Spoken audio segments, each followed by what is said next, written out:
Okay, so a few days ago I released a wildcard video, a wildcard team without any Liverpool fullbacks, and there was no Man City asset too. And I said that I would release a video with a Liverpool fullback and a Man City asset in it. But in this team also I did not include a Man City asset, so I'll talk about that why. I won't go player by player in this team. I'll talk about the most important things only, the things that I think matters, because I don't think I have to explain why I have Calvert-Lewin there, why I have Kane in there, why I have Salah in there, because I think I don't need to explain why these players are in there. I feel like these are some of the most essential and most picked players, so I won't go through one by one players, but I will talk about some things that need to be explained in my opinion, what I think are important while building a wildcard right now. So I'll start with the goalkeepers. Now, the main problem here is I think Martinez is a popular pick and he's a good pick, because I feel like the way that Aston Villa are playing, my only concern with Aston Villa right now is how are they returned after the international break. But before international break they were pretty good, so I hope they will return with the same form. And most popular pick right now is Martinez and Steer, and I did not go for Steer and rather went for Foster in that second goalkeeper position. And I feel like as long as Martinez plays, it doesn't matter who you have as the second keeper. And one of the reasons that I went for Foster rather than Steer is I already have Martinez and Grealish there, and later if Watkins starts performing very good, or maybe Barkley starts performing very good, or maybe one of the defense starts like scoring goals and giving assists and keeping clean sheets, if I want another third Aston Villa pick, that I don't know if that will happen. I have no idea how Aston Villa will perform, as I said, after the international break.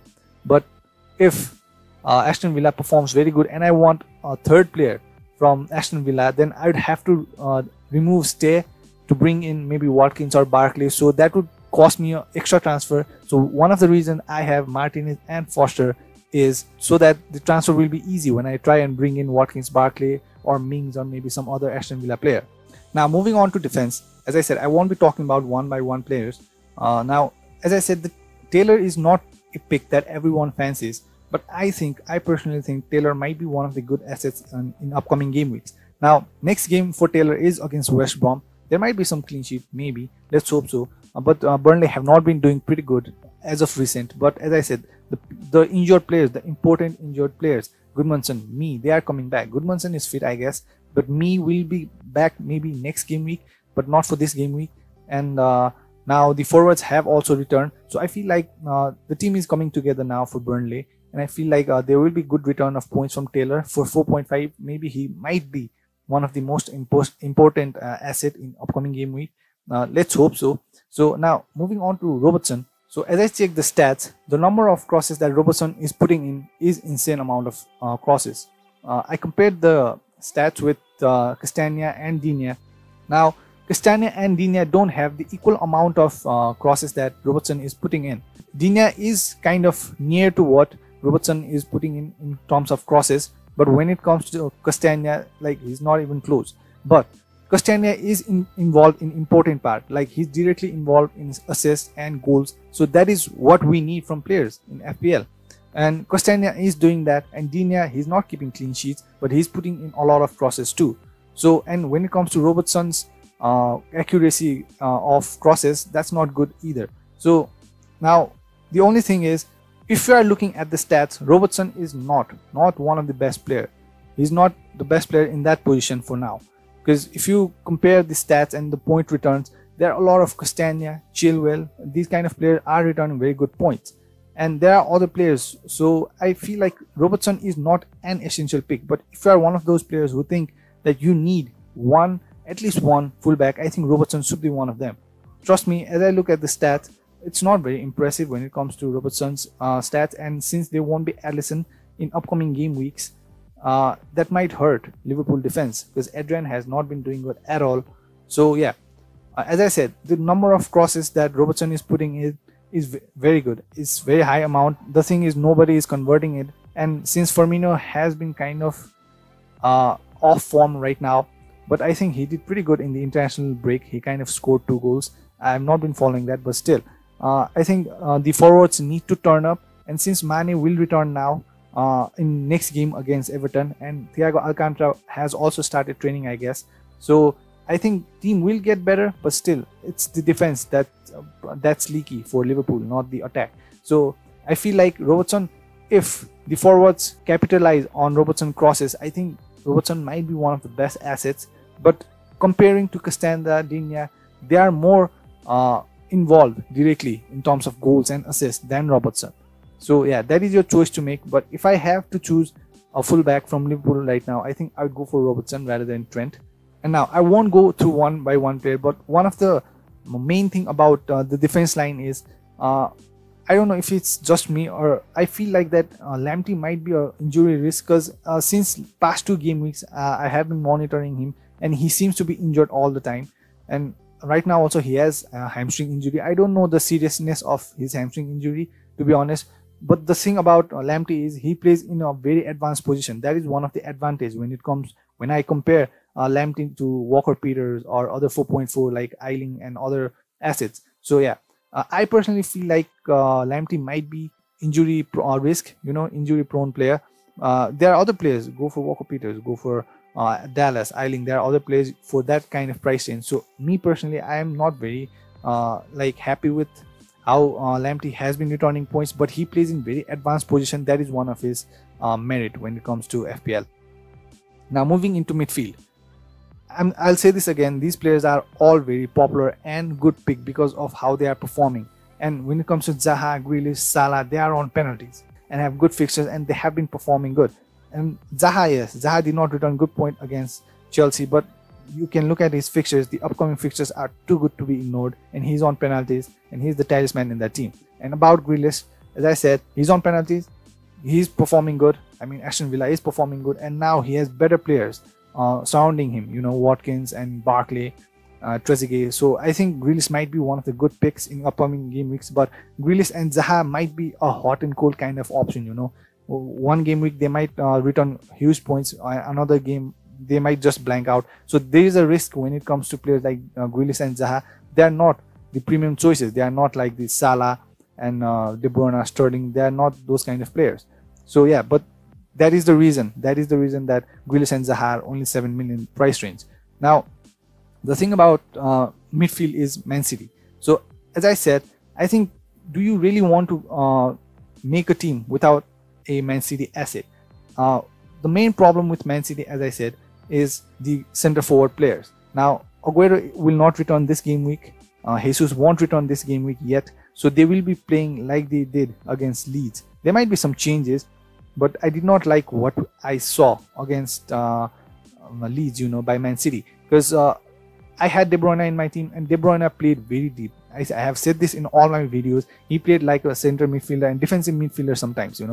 That's not how De Bruyne should be utilized. He should be utilized in attack, not in defense. So I won't be like really, but the thing is, it's Man City players again. You will have to get them in at one time. At one point of a time, they are Man City after all. They'll have to start winning games. They'll have to start attacking, and there will be a lot of goals for Sterling, De Bruyne, Aguero in upcoming game weeks. But as of now, until there is no center forward, I'm kind of skeptical if I want to go for the Man City assets or not. Now it's all up to you, but I feel like if you don't choose a Man City player right now, in upcoming days you will surely scramble to get Sterling, Aguero, De Bruyne. So be prepared for that. If you are not choosing any Man City asset right now, I'm pretty sure after the center forwards return, you will be one of those managers trying to get in the Man City asset.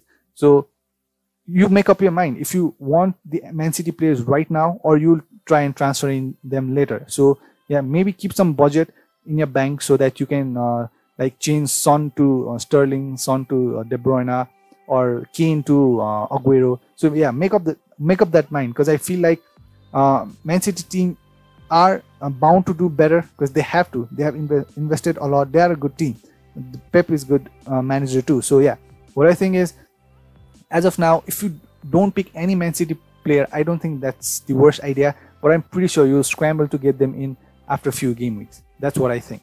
So that is one of the reasons I removed De Bruyne from my team. I'm not using my wildcard. As I've said this multiple times, I'm not using my wildcard. This is just a draft. And what I think is, if you are going for Son instead of De Bruyne, I don't think there's much problem, because Now Bale will be in that team. The team will only get better in my opinion, because the way they are performing right now and the fixtures, I feel like Son and Kane, they might do wonders after Bale join too. So yeah, we'll have to see how Bale performs. I wouldn't like jump to him already, but I feel like, yeah, that is the main thing about Man City players. If you think that you don't need Man City assets right now, like De Bruyne and Sterling, I think they are injured also, not very seriously, but still injured. And if you think that you want to make a team without De Bruyne or Sterling right now, I don't think that's end of the world, but be prepared to get them in once the center forwards return in Man City team. That's what I personally think. And now I think that is the midfield. If you want to bring in De Bruyne or Sterling, maybe switch around with Son, in my opinion, because you already have Kane in front. So yeah, maybe switch around with Son or the other midfielders.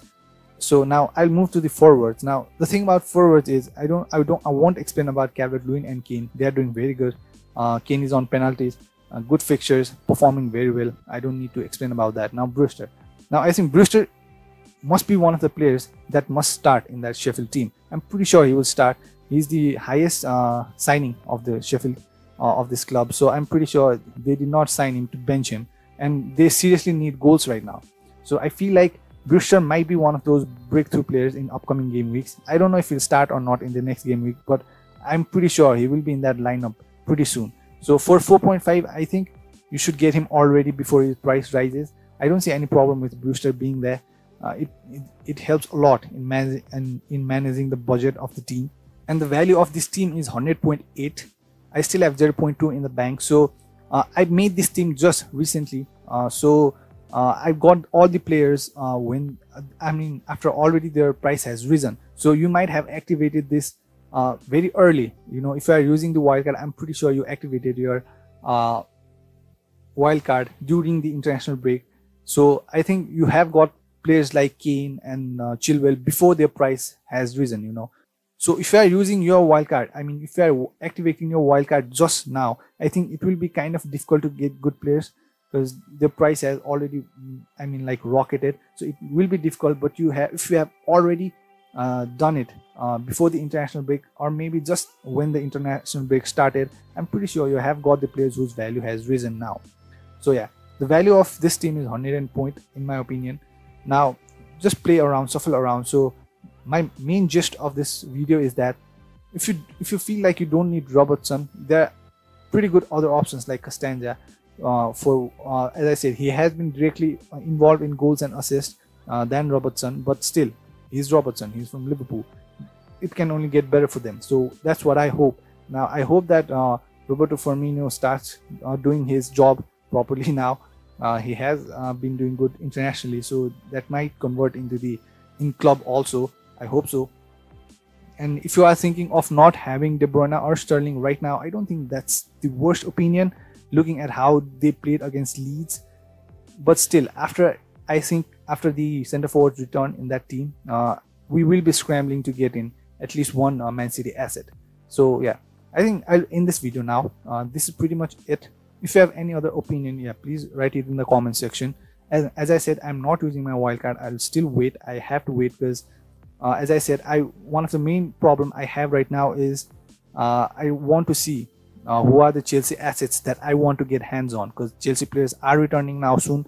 I think Ziyech kind of played few minutes and he assisted one, and Pulisic is coming back. So I want to see. I feel like Werner might start doing good now after all the players return. So yeah, that is one of the reason I'm waiting. And another thing is about the double game week. So I can't predict the double game week. I'll have to wait. But still, I might use my wildcard maybe on the 7th or 8th game week. Yeah, it might be even early on 6th, 5th game week. But for now, I'm not using it. And yeah, I think these are the players you might want to consider if you are building a wildcard team. So I think for this game week, this video is pretty much the last one. Now I'll be coming up in the deadline stream in upcoming days. We'll discuss about my team and my captainship and all that stuff in the deadline stream. So yeah, don't forget to join that. And for now, bye bye.